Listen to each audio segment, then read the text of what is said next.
Halo, selamat hari Minggu. Kami seluruh pengerja dan pelayan Tuhan di GBI Sunter Mall dan GBI Raja Wali Selatan berharap Bapak dan Ibu dalam kondisi baik dan penuh damai sejahtera. Berikut kami akan sampaikan pengumuman untuk sepekan ke depan ya.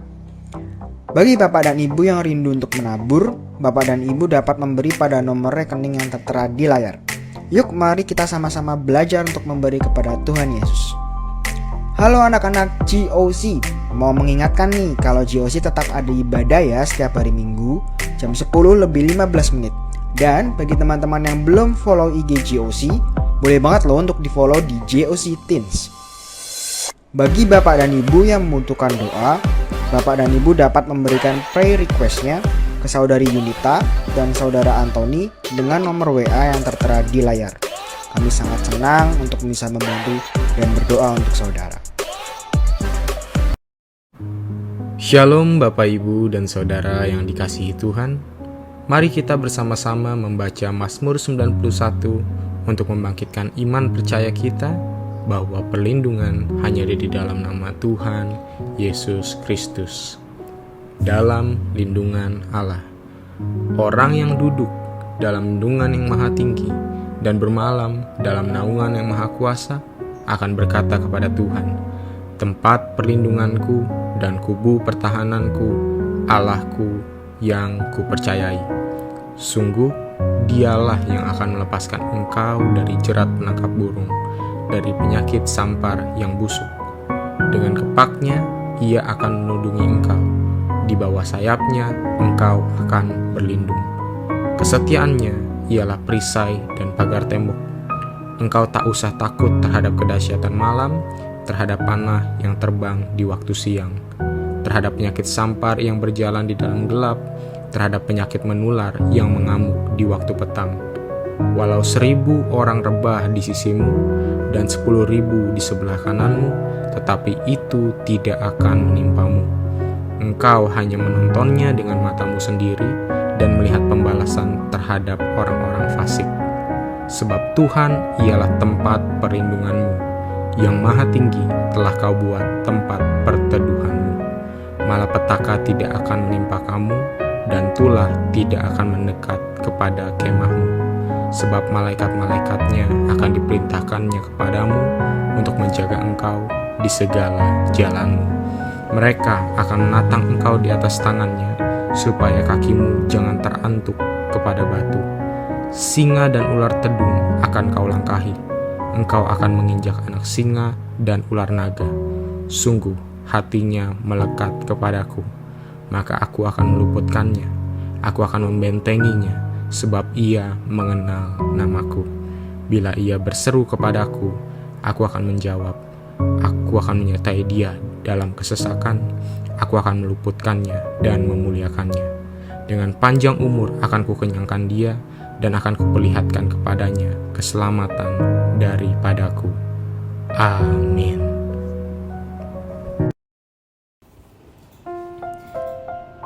Pentakosta ketiga adalah pencurahan Roh Kudus yang dahsyat di zaman now, melebihi yang terjadi di Azusa Street. Pentakosta ketiga akan mengakibatkan penuaian jiwa yang terbesar dan yang terakhir sebelum Tuhan Yesus datang kembali.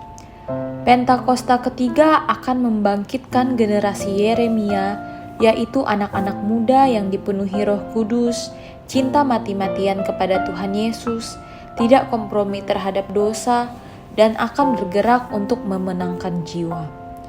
Pentakosta ketiga lahir di Indonesia yang bergerak ke bangsa-bangsa. Gerakan ini dari timur ke barat dan akan kembali ke Yerusalem. Pentakosta ketiga akan memberikan kuasa untuk menyelesaikan amanat agung Tuhan Yesus, dan setelah itu Tuhan Yesus datang kembali.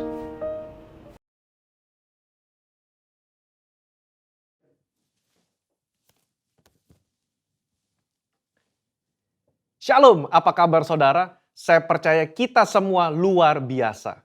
Voice of Pentecost kali ini kita akan membahas mengenai Mamon. Pernahkah saudara melihat ada orang yang begitu kaya tetapi tidak bisa menikmati kekayaannya? Salomo memperhatikan hal yang sama dalam Pengkhotbah 5 ayat 12-13. Ada kemalangan yang menyedihkan kulihat di bawah matahari. Kekayaan yang disimpan oleh pemiliknya menjadi kecelakaannya sendiri. Dan kekayaan itu binasa oleh kemalangan. Sehingga tak ada satupun padanya untuk anaknya. Saudara, Yesus sangat memperhatikan bagaimana seseorang melihat harta materi dan mengelola keuangannya. 16 dari 38 perumpamaan yang Yesus berikan berbicara mengenai mengelola harta benda dan keuangan. Nah, kita mau melihat salah satu percakapan Yesus dengan seorang pemuda yang kaya mengenai integritas di dalam mengelola harta benda. Dalam Matius 19 ayat 16-26, tercatat tentang seorang muda yang kaya raya dan bertanya kepada Yesus cara untuk memiliki hidup yang kekal. Saya yakin saudara pernah dengar cerita ini. Dari percakapan Yesus dan anak muda ini ada 3 hal yang dapat kita pelajari. Yang pertama, kehidupan kekal hanya ada di dalam Yesus. Pemuda ini datang dan bertanya, apa yang harus kuperbuat untuk memperoleh hidup yang kekal?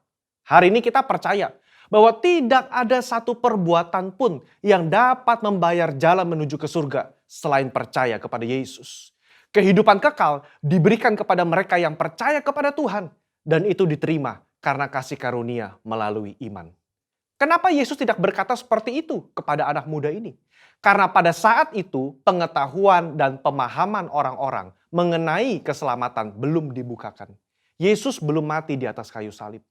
Dalam kasus ini, Yesus mengubah fokus anak muda ini dari melakukan apa yang baik kepada siapa yang baik. Bapa itu sendiri. Karena keselamatan ada dalam pribadi, bukan dalam perbuatan. Yesus meminta dia untuk menaati segala perintah dari Allah yang baik itu. Kenapa? Karena kepercayaan yang sejati akan melahirkan gaya hidup yang menaati firman-firmannya. Hari ini setiap kita diperhadapkan dengan pilihan. Mau atau tidak mau menaati firman-Nya. Dalam hal integritas, meskipun tidak ada orang yang melihat, apakah kita tetap menaati firman? Yohanes 14 ayat 15 berkata, jikalau kamu mengasihi aku, kamu akan menuruti segala perintahku. Yang kedua, jangan sampai mamon menjadi Allah kita. Pemuda yang kaya ini dengan yakin berkata bahwa ia telah menaati seluruh hukum Taurat yang diajarkan oleh Musa kepada bangsa Israel. Jangan heran saudara, memang salah satu kebanggaan orang Farisi adalah mereka berusaha sungguh-sungguh menaati hukum ini sesempurna mungkin. Rasul Paulus saja pernah berkata dalam Filipi 3 ayat yang ke-6, tentang kebenaran dalam menaati hukum Taurat, aku tidak bercacat. Kok bisa? Ya, secara eksternal mungkin bisa ditaati sempurna. Tapi dalam hati siapa yang tahu? Di sini Yesus menaikkan derajat hukum ke standar yang sejati. Hukum tidak hanya mengatur soal perbuatan, tapi menyangkut hati dan pikiran. Anak muda ini begitu yakin telah menaati hukum Taurat, tetapi dia lupa soal hatinya yang terpikat dengan uang. Dia begitu sedih karena hartanya banyak dan hatinya terpaut pada keinginan untuk menjadi kaya, melebihi kasihnya kepada Allah dan kepada saudara-saudaranya.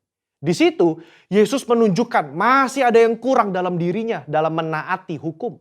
Serta memberitahukan bahwa Allah yang disembah oleh anak muda ini sebetulnya bukan Tuhan, tetapi Mamon. Anak muda ini lebih suka menaati Mamon ketimbang menaati perintah Allah. Disinilah letak integritas hati berada. Kesesuaian pikiran dan hati terhadap firman Tuhan. Poin yang ketiga, kita harus selalu mengecek motivasi hati kita. Matius mencatat, ketika orang muda itu mendengar perkataan itu, pergilah ia dengan sedih sebab banyak hartanya. Kenapa dia sedih? Karena Yesus menunjukkan dengan jelas apa yang menjadi fokus utama dalam hidupnya, yaitu uang. Kedua, dia sedih karena meskipun sudah tahu akar masalahnya, dia tidak rela menukar harta duniawinya dengan harta di surga. Kehidupan kekal itu sendiri. Saudara, Allah begitu mengasihi saudara dan saya. Dia tidak rela kita tertipu dengan kenikmatan duniawi yang bersifat sementara. Padahal di surga nanti, kebahagiaan yang dia siapkan itu kekal adanya. Mungkin kita berpikir, biarlah di dunia hati saya fokus mencari uang dan uang dan uang. Nanti begitu di ujung kehidupan, baru saya berpikir soal surga dan Yesus. Tidak ada yang tahu kapan ajal menjemput atau kapan Tuhan datang menjemput kita. Yesus sudah berkata dalam Matius 6 ayat 24, Tidak seorang pun dapat mengabdi kepada dua tuan. Kamu tidak dapat mengabdi kepada Allah dan kepada Mamon. Ini berbicara soal integritas hati kita di hadapan Tuhan. Orang yang terus-menerus berfokus kepada uang atau mamon akan kesulitan menempatkan Tuhan sebagai prioritas pertama dalam hidupnya.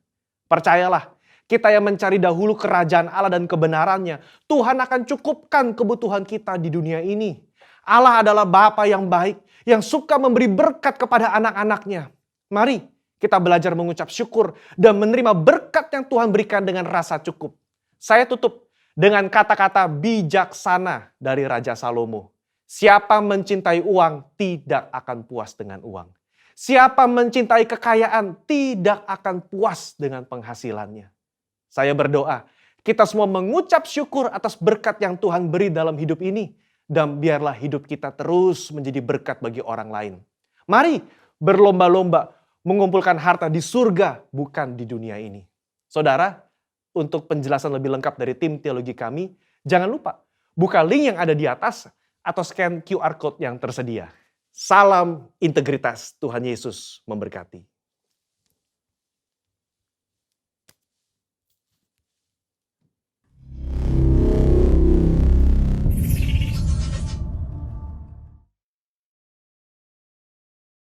Shalom GBI Sunter Mall dan GBI Raja Wali Selatan. Semuanya hari ini semangat buat memuji Tuhan, amin. Amin. Yuk sama-sama di rumah kita masing-masing kita tepuk tangan buat Tuhan Yesus. Kita mau angkat sebuah pujian. Kita percaya Tuhan kita ajaib, Tuhan kita dahsyat, amin. Amin.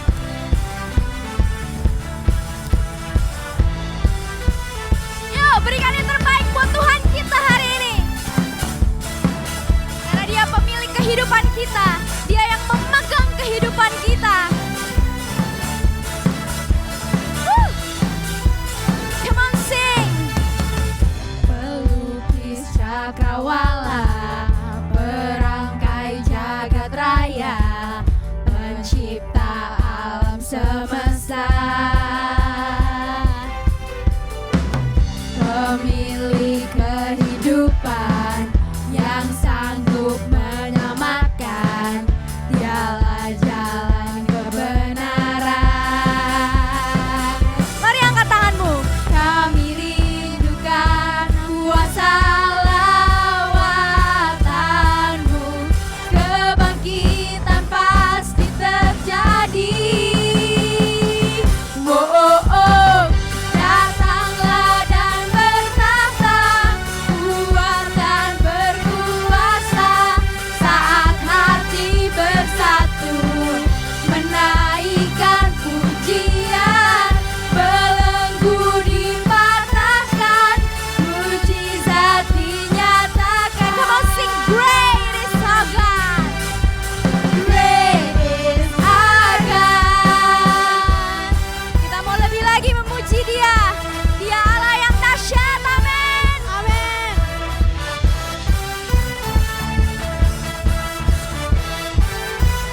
Kamu sing, pemilik kehidupan.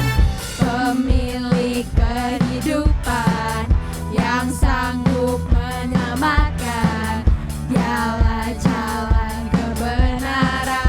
Sama-sama kita angkat tangan kita, katakan, kami rindukan kuasa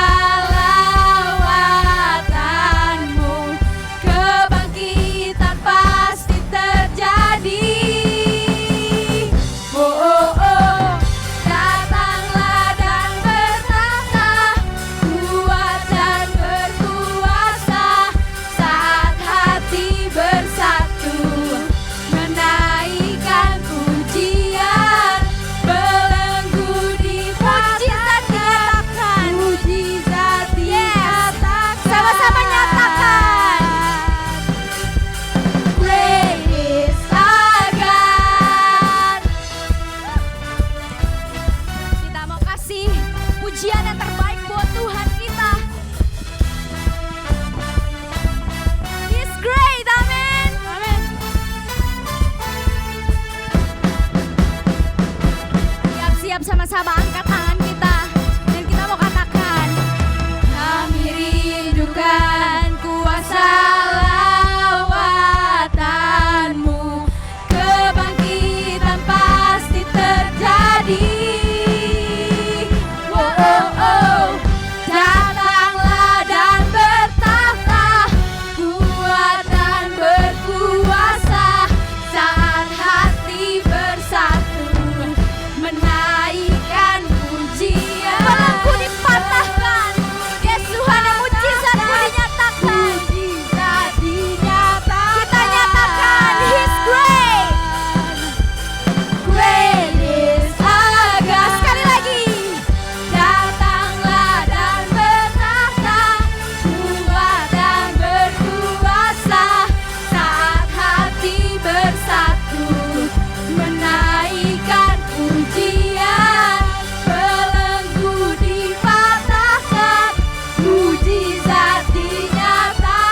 terbaik.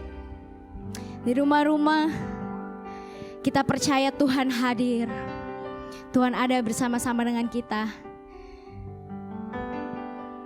Mari ambil waktu beberapa menit ke depan sambil kita merenungkan kasih-Nya di dalam hidup kita.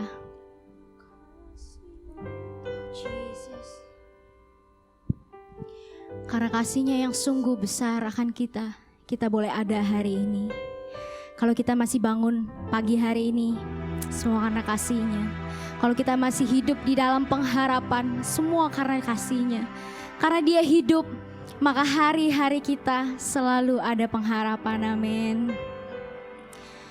Oh Jesus, kita mau angkat sebuah pujian. Dengan segenap hati kita mau katakan, besar mulia kasih-Mu, Kau korbankan hidup-Mu, curahkan darah-Mu sebagai ganti dosaku.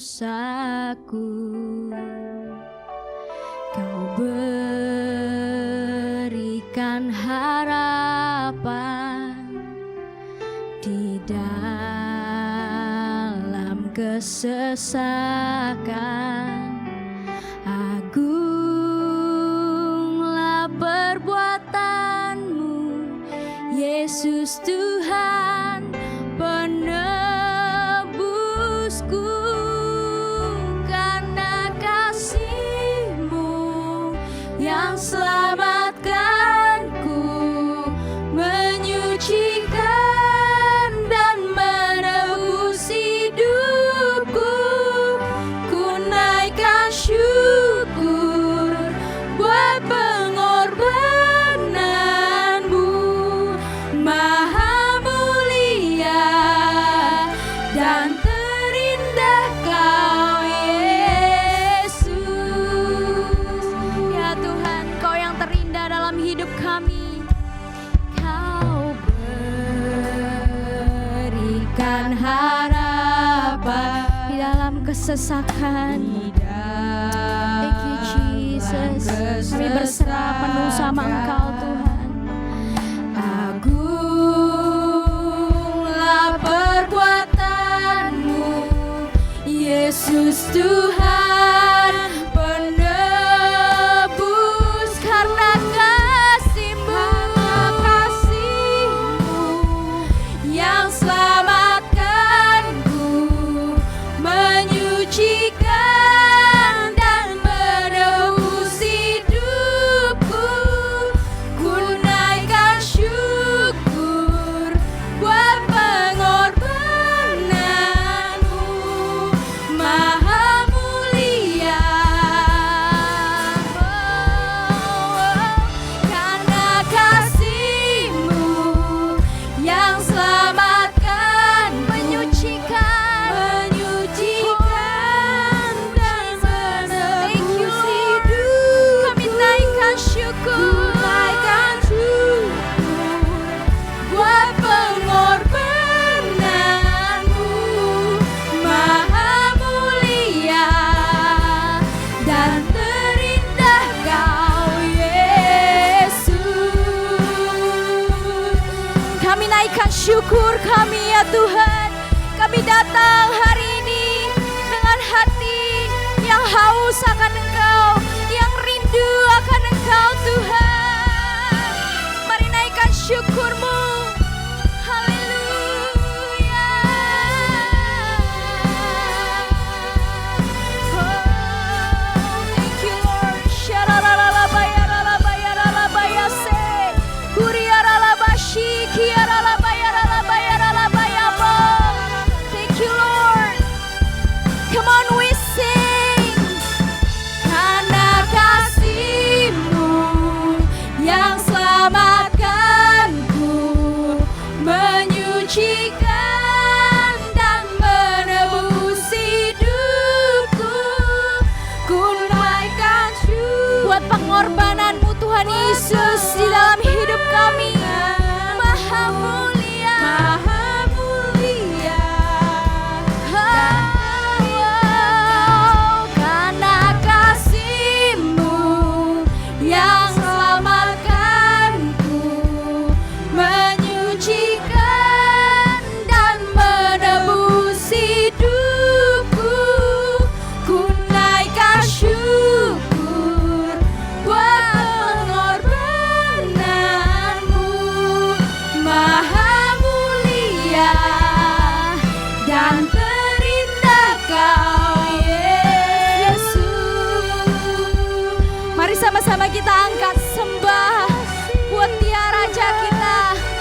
Sebab tak terukur kasih-Mu buat setiap kami Tuhan.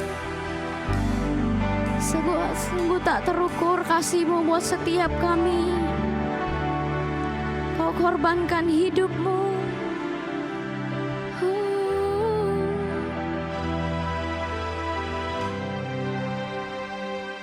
Masih ada harapan di dalam Dia.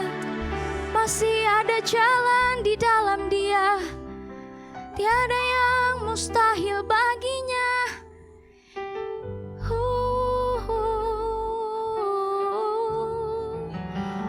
Maha mulia, Maha mulia, Engkau layak kami sembah, Yesus.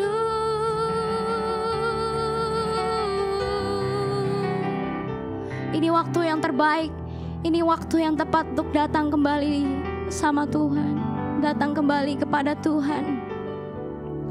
Karena Dia selalu ada menunggu kita, karena Dia selalu ada bersama dengan kita. Syararala bayarala bayarala bayase,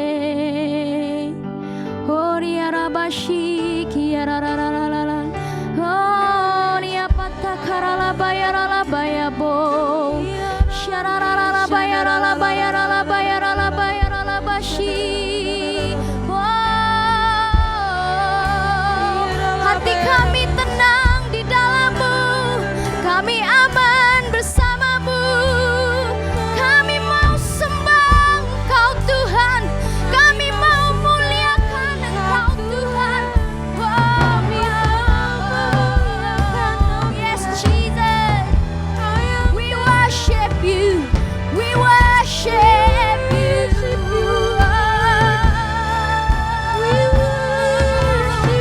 Thank You Jesus, thank You Jesus.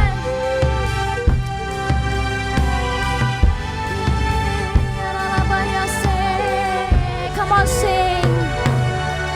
Layaklah Kau Tuhan, dipuji dan disembah dengan segenap hatiku.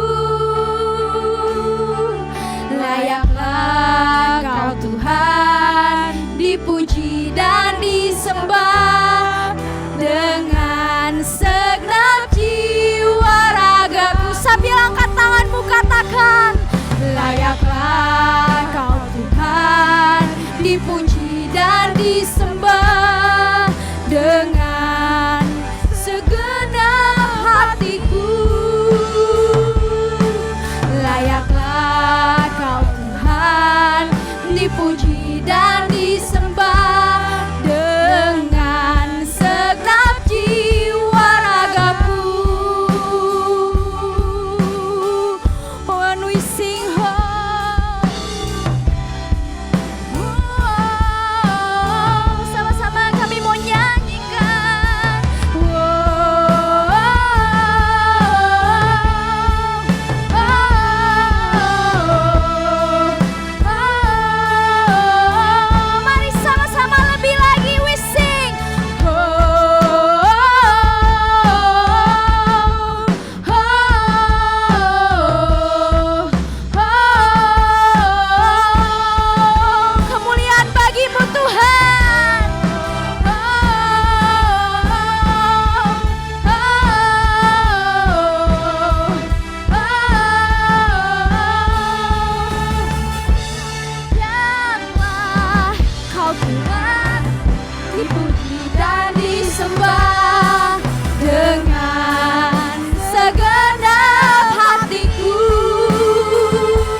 kemuliaan hanya bagi nama-Mu Tuhan.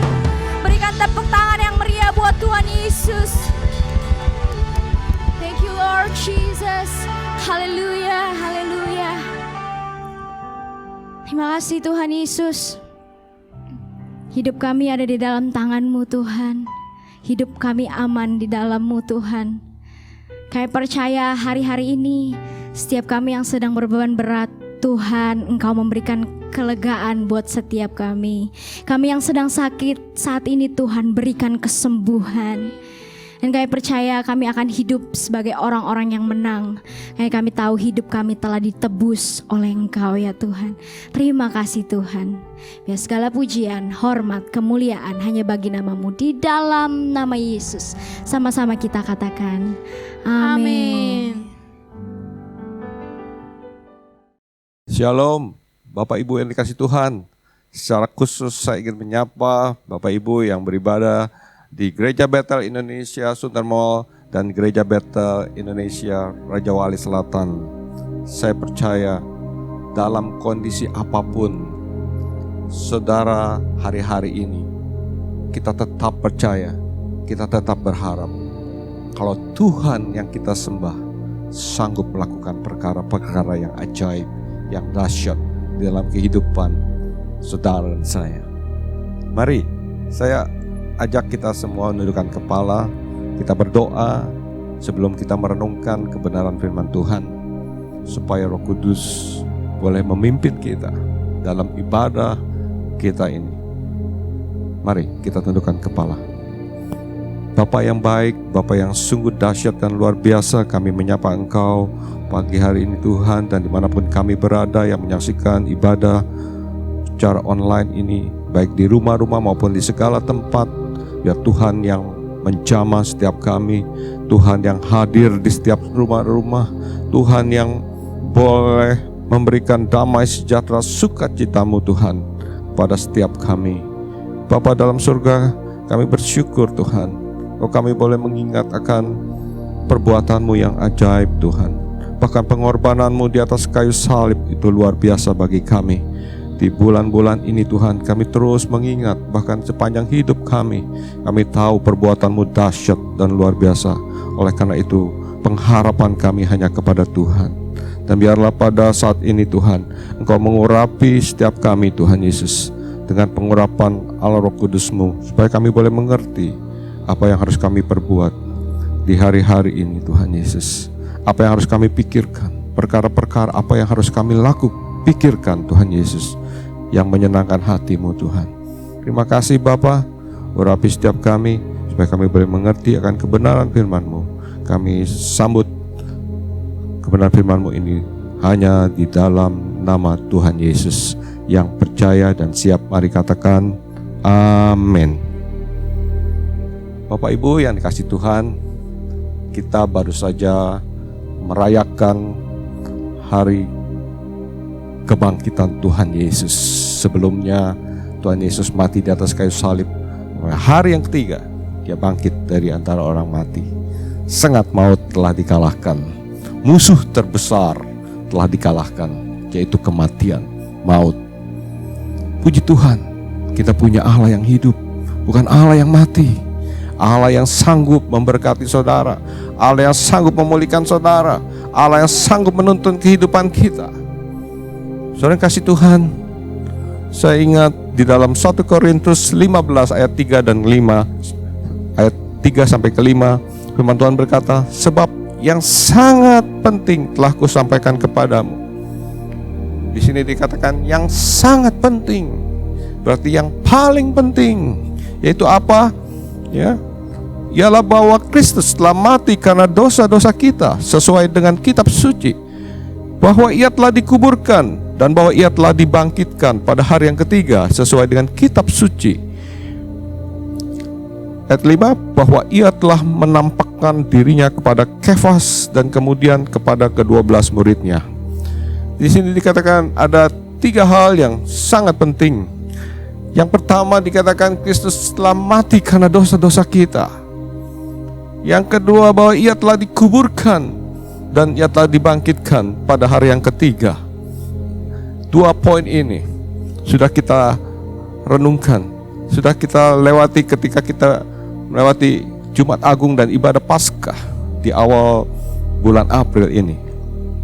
Dan yang ketiga, dikatakan ia telah menampakkan dirinya kepada Kefas dan ke-12 muridnya. Apa maksudnya saudara? Kenapa penampakan diri Yesus kepada Kefas dan kepada ke-12 muridnya dicatat sebagai hal yang sangat penting dalam kitab suci? Saya ingin ajak kita merenungkan poin yang ketiga ini. Ya, saudara, Kefas adalah nama lain daripada Petrus. Dan kita kenal malam sebelum Kristus disalibkan, Petrus menyangkal Tuhan Yesus sebanyak berapa kali? 3 kali. Dia berkata bahwa dia tidak pernah mengenal Yesus. Dia tidak pernah bersama-sama dengan Yesus. Pokoknya dia bersumpah dia tidak mengenal orang ini. Saudara, apa artinya itu? Penyangkalan Petrus sebagai murid Tuhan kepada sang guru, bahwa dia tidak pernah mengenal. Saya ingat Tuhan Yesus pernah berkata di dalam Matius 10 ayat 32 sampai yang ke-33, setiap orang yang mengakui aku di depan manusia, aku juga akan mengakuinya di depan Bapakku yang di sorga. Tetapi barang siapa yang menyangkal aku di depan manusia, aku juga akan menyangkalnya di depan Bapakku yang di surga. Dan dilanjutkan di dalam 1 Yohanes 2 ayat 23 dikatakan, sebab barang siapa menyangkal anak, ia juga tidak memiliki bapa. Barang siapa menyangkal anak, dia tidak memiliki bapa. Apa artinya tidak memiliki bapa? Tidak memiliki bapa dijelaskan bahwa ia tidak memiliki hidup yang kekal, karena Bapa yang memegang hidup kita. Apa artinya saudara? Kemana Petrus akan berakhir hidupnya kalau dia tidak dipulihkan? Oleh karena itu, saya percaya kitab suci mencatat penampakan Kristus adalah hal yang sangat penting. Dan penampakan Kristus tidak hanya kepada Petrus, penampakan Yesus juga terhadap murid-murid yang lain, terhadap kepada Rasul Paulus yang menampakkan dirinya kepada saudara dan kepada saya. Pada hari-hari ini Tuhan juga sedang menampakkan dirinya. Mari saudara, kita akan lihat bagaimana prosesnya penampakan Kristus kepada Kefas atau kepada Petrus. Saya ajak kita untuk merenungkan, ya, merenungkan firman Tuhan yang diambil dari kitab Yohanes pasal 21 ayat pertama sampai dengan ke-14. Ya.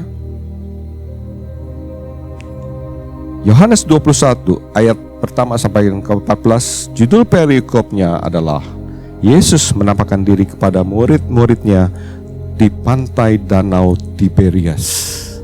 Ya. Tapi di dalam bahasa Inggris judul perikopnya menarik saudara. Dikatakan breakfast by the sea. Ya. Kalau dengar kata breakfast mungkin saudara jadi lapar pagi-pagi ini, ya. Breakfast by the sea. Ya, sarapan di tepi pantai. Ya, judul yang luar biasa. Apa maknanya? Ya, mari kita baca perikop ini. Kemudian Yesus menampakkan diri lagi kepada murid-muridnya di pantai Danau Tiberias, dan ia menampakkan diri sebagai berikut. Di pantai itu berkumpul Simon Petrus, Thomas yang disebut Didimus, Nathanael dari Kana yang di Galilea, anak-anak Zebedius, dan 2 orang murid yang lain. Ya, jadi kira-kira ada 7 murid Kristus yang berkumpul di sana. Kata Simon Petrus kepada mereka, "Aku pergi menangkap ikan." Kata mereka kepadanya, "Kami pergi juga dengan engkau." Mereka berangkat lalu naik ke perahu, tetapi malam itu mereka tidak menangkap apa-apa. Ketika hari mulai siang, Yesus berdiri di pantai, akan tetapi murid-murid itu tidak tahu bahwa itu adalah Yesus. Ya, kata Yesus kepada mereka, "Hai anak-anak, adakah kamu mempunyai lauk pauk?" Jawab mereka, "Tidak ada." Maka kata Yesus kepada mereka, "Tebarkanlah jalamu di sebelah kanan perahu, maka akan kamu peroleh." Lalu mereka menebarkannya dan mereka tidak dapat menariknya lagi karena banyaknya ikan. Maka murid yang dikasihi Yesus itu berkata kepada Petrus, "Itu Tuhan." Ketika Petrus mendengar bahwa itu adalah Tuhan, maka ia mengenakan pakaiannya sebab ia tidak berpakaian, lalu terjun ke dalam danau. Murid-murid yang lain datang dengan perahu karena mereka tidak jauh dari darat, hanya kira-kira 200 hasta saja. Dan mereka menghela jala yang penuh dengan ikan itu. Dan ketika mereka tiba di darat, mereka melihat api, arang, dan di atasnya ikan dan roti. Kata Yesus kepada mereka, "Bawalah beberapa ikan yang baru kamu tangkap itu." Simon Petrus naik ke perahu itu lalu menghela jala itu ke darat, penuh ikan-ikan besar, 153 ekor banyaknya. Dan sungguh pun sebanyak itu jala itu tidak koyak. Kata Yesus kepada mereka, "Marilah dan sarapanlah." Tidak ada di antara murid-murid yang berani bertanya kepadanya, "Siapakah engkau?" Sebab mereka tahu bahwa ia adalah Tuhan. Yesus maju ke depan, mengambil roti dan memberikan kepada mereka. Demikian juga ikan itu. Itulah ketiga kalinya Yesus menampakkan diri kepada murid-muridnya sesudah ia bangkit dari antara orang mati. Saudara, setiap kali saya membaca kisah ini, ya, saya selalu mendapatkan sesuatu yang baru. Ya, ada pewahyuan yang baru yang Tuhan berikan. Saya akan bagikan bagi saudara, apalagi di saat-saat sekarang, di masa-masa pandemi seperti sekarang. Ya, saudara yang kasih Tuhan, Tuhan Yesus tahu keadaan murid-muridnya. Mereka dalam kondisi yang ketakutan. Mereka putus pengharapan karena mereka melihat bahwa Tuhan, guru yang mereka layani dan sembah, mati di atas kayu salib. Saudara kasih Tuhan, bagaimana tergoncangnya iman Petrus dan teman-temannya ketika mengalami hal tersebut. Itu bukan sesuatu yang mudah kita pahami ketika kita hidup dalam kondisi yang normal, saudara. Ya, tapi ketika kita ada di dalam masa-masa pandemi seperti sekarang, ketika semua banyak usaha pekerjaan pada tutup, banyak bisnis tidak bisa melanjutkan usahanya lagi, hal itu mudah kita pahami. Banyak orang yang putus pengharapan, banyak orang yang sudah mungkin ada yang meninggalkan iman, pengharapannya itu akibat sesuatu peristiwa. Oleh karena itu Tuhan Yesus pun mengerti, ya. Kita boleh mengerti, tetapi jangan kita, ya, mengiyakan suatu yang bukan kebenaran, saudara. Saya kasih Tuhan, itu kondisi Petrus dan teman-temannya. Dia kembali kepada usahanya sebelum mengikut Tuhan Yesus, yaitu sebagai nelayan. Ya, itu mudah kita pahami. Banyak hari-hari ini, ya, kita kenal dahulu sebelum pandemi, mungkin ada hamba Tuhan yang berkhotbah mulai dari pagi hari sampai malam hari, pindah dari satu gereja ke gereja yang lain. Tapi pada saat-saat seperti ini, ketika ibadah harus dilakukan secara online, banyak yang tidak bisa melakukan hal itu lagi. Terjadi perubahan, ya. Dan baru-baru ini saya mendengar ada seorang desainer terkenal yang sungguh luar biasa akan karya-karyanya, tetapi di masa pandemi ini dia harus tutup, ya, dan berganti berganti usaha, ya, menjadi penjual makanan, saudara. Ya, saya nggak sebut namanya, tetapi mungkin saudara tahu. Ya, luar biasa untuk melanjutkan kehidupan seseorang, apapun dilakukan. Saudara, itu yang dikerjakan oleh Petrus. Dia kembali mencari ikan. Dia sebagai nelayan dahulu kala. Ya, tapi apa yang terjadi? Semalam-malaman, firman Tuhan katakan bahwa mereka tidak menangkap seekor ikan pun. Nah, dan Tuhan Yesus menampakkan diri pada siang hari, pada pagi hari, ketika matahari sudah terbit, ya. Dan ketika murid-murid kembali dari menangkap ikan, dikatakan dekat pantai kurang lebih 200 hasta jaraknya. Kalau diukur dengan meter kurang lebih 90 meter, saudara, jarak yang sangat dekat dari bibir pantai. Dan Tuhan Yesus bertanya, adakah ikan? Hai anak-anak, ya, adakah kau menangkap ikan? Adakah lauk pauk? Apa respon daripada murid-murid? Mungkin mereka capek semalaman, mereka tidak mendapatkan apa-apa, dan pagi-pagi disambut dengan pertanyaan demikian. Mungkin mereka dengan ketus berkata, tidak ada, ya. Tetapi Tuhan Yesus melanjutkan dengan satu perkataannya, kalau begitu tebarkanlah jalamu di sebelah kanan perahu, maka engkau akan menangkap ikan. Saudara, suara itu, ya, perintah itu yang disampaikan oleh Tuhan Yesus direspon oleh murid-muridnya. Ya, mungkin sebagai nelayan yang berpengalaman, menangkap ikan itu biasanya malam hari di tempat yang dalam, tapi ini pagi hari di tempat yang dangkal. Mereka disuruh menebarkan jalannya, tapi mereka taat. Mereka lakukan itu. Dan apa yang terjadi, saudara? Dan Tuhan mencatat mereka tidak dapat menarik, ya, tangkapan yang begitu banyak. Dan ketika terjadi mujizat seperti itu, murid yang dikasih Tuhan, yaitu Yohanes, berkata, itu Tuhan, ya, murid yang intim, orang yang hidupnya intim dengan Tuhan. Dia bisa meresponi suara Tuhan di tengah kesulitan, di tengah penderitaan. Dia tetap peka, dia tetap bisa mendengar. Itu suara Tuhan.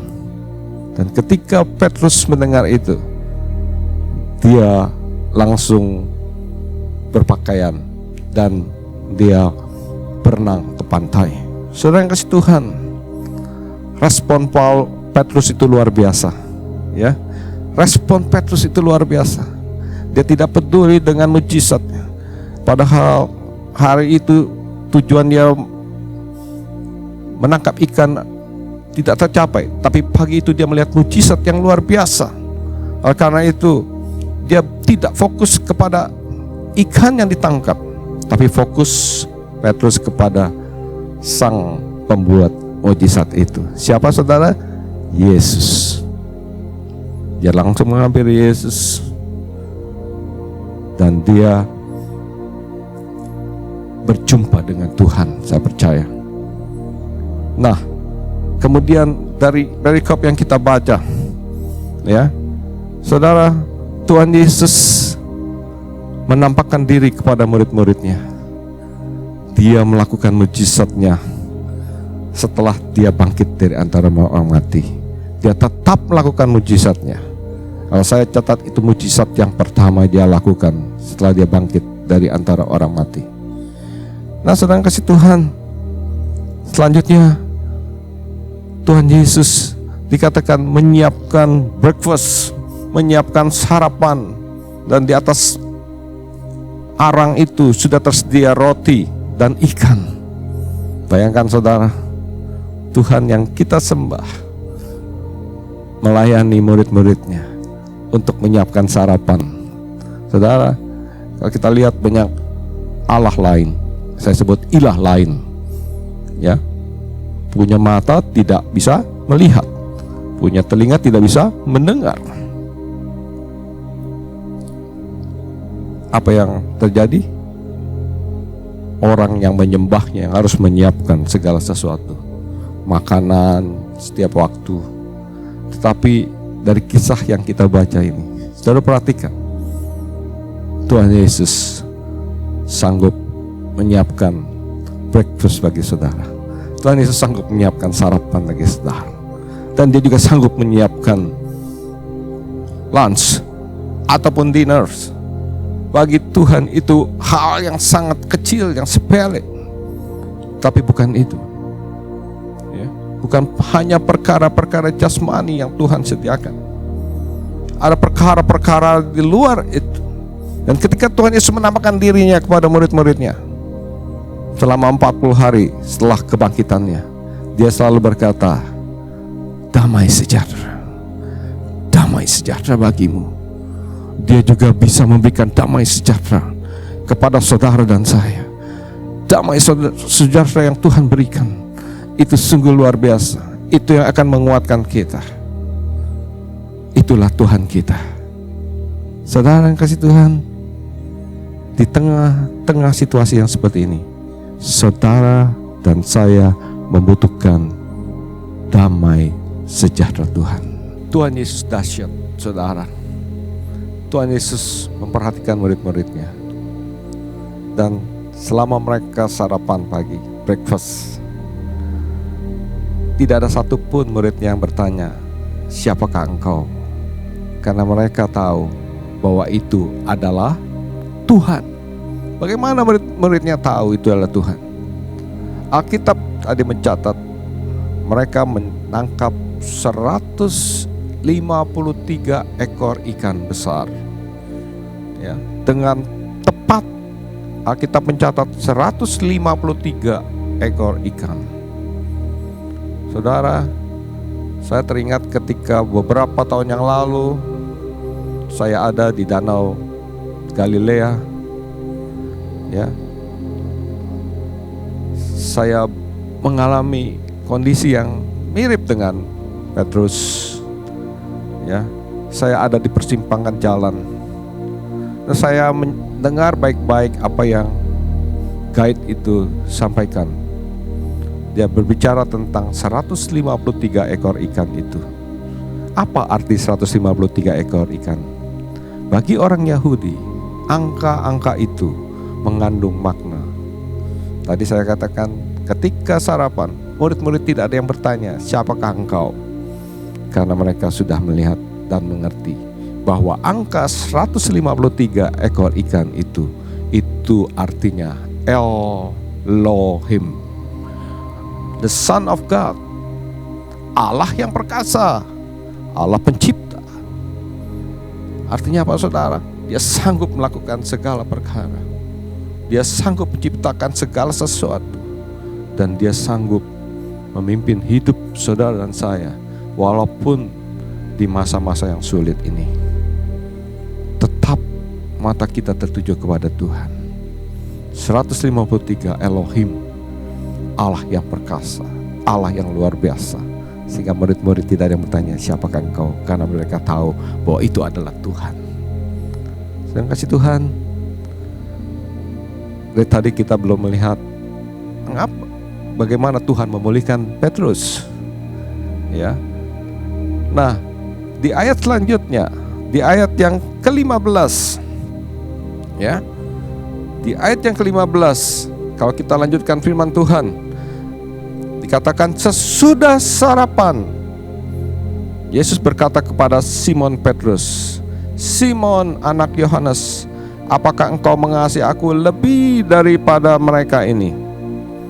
Jawab Petrus kepadanya, benar Tuhan, engkau tahu bahwa aku mengasihi engkau. Kata Yesus kepadanya, gembalakanlah domba-dombaku. Saudara, tidak ada diskusi, perbincangan tentang menyangkal Tuhan Yesus, mengkhianati Tuhan Yesus yang dilakukan oleh Petrus. Tetapi yang Tuhan tanyakan adalah, apakah engkau mengasihi aku?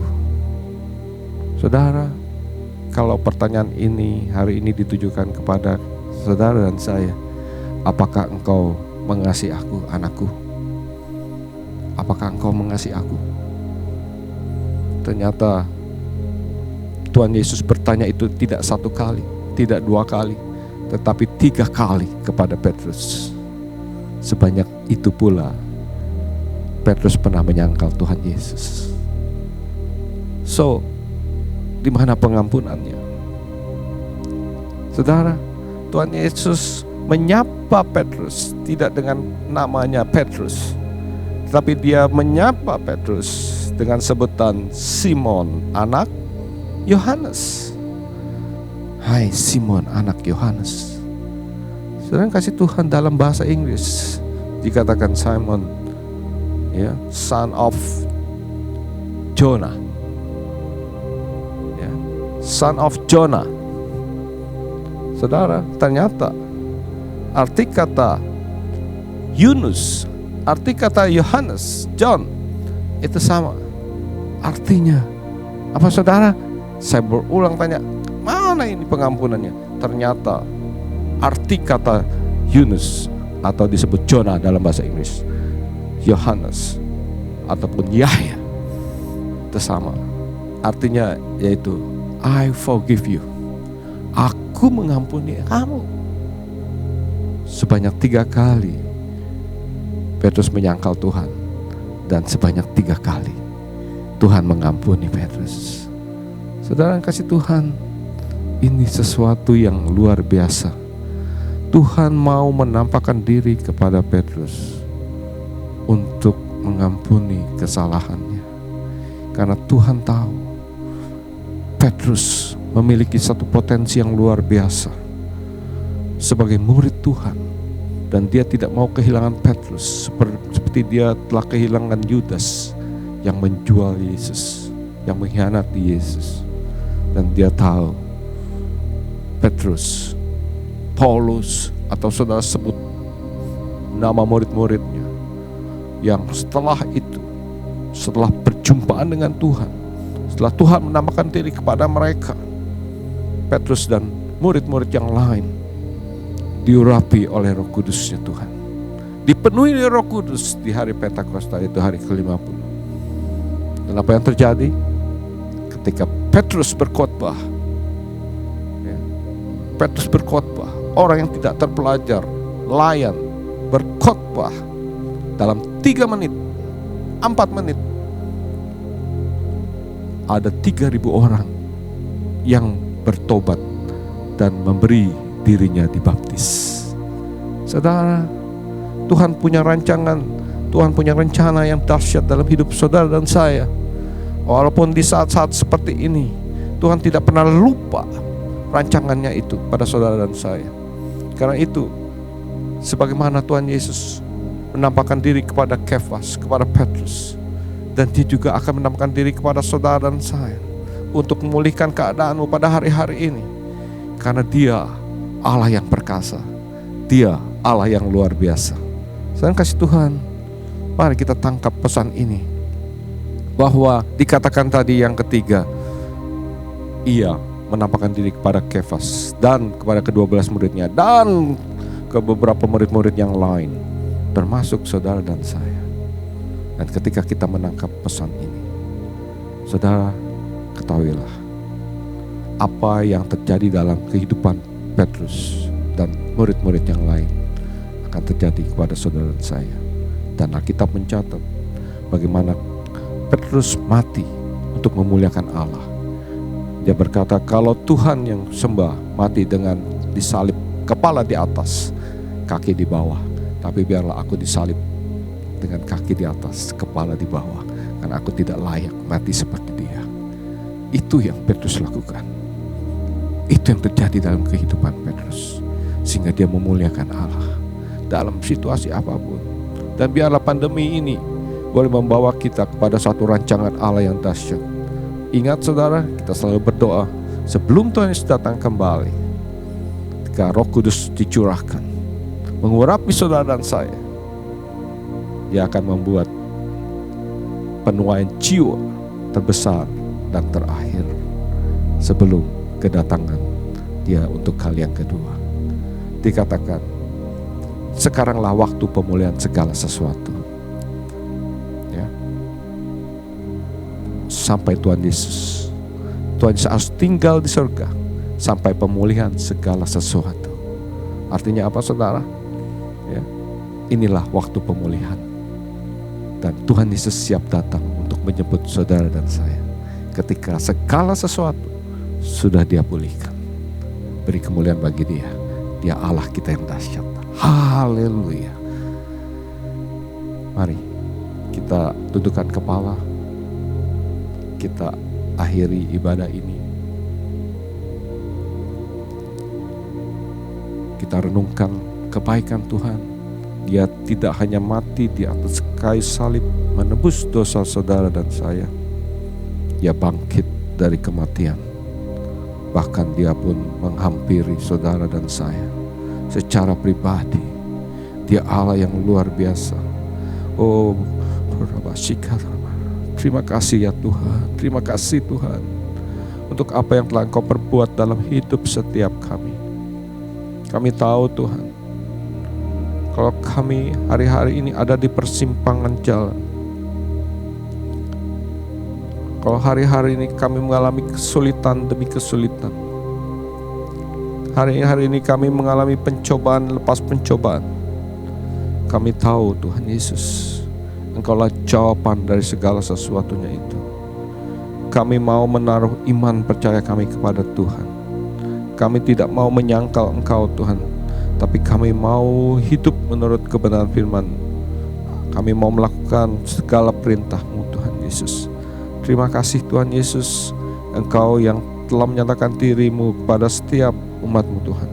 Dan hari-hari ini biar rancangan-Mu yang jadi dalam kehidupan kami. Terima kasih Tuhan, kalau ada umat-Mu yang hari-hari ini mengalami sakit, ya Tuhan, kiranya bilur-bilur darah Tuhan Yesus yang menyembuhkan setiap kami. Kalau ada di antara kami yang putus asa, Tuhan berikan pengharapan, Tuhan berikan kekuatan yang baru, dan damai sejahtera sukacita Allah yang melampaui akal budi kami. Itu yang akan memenuhi hati dan pikiran kami hari-hari ini Tuhan. Terima kasih Tuhan Yesus, Engkau dahsyat dan luar biasa. Segala puji syukur hanya bagi-Mu. Di dalam nama Tuhan Yesus. Haleluya. Amin.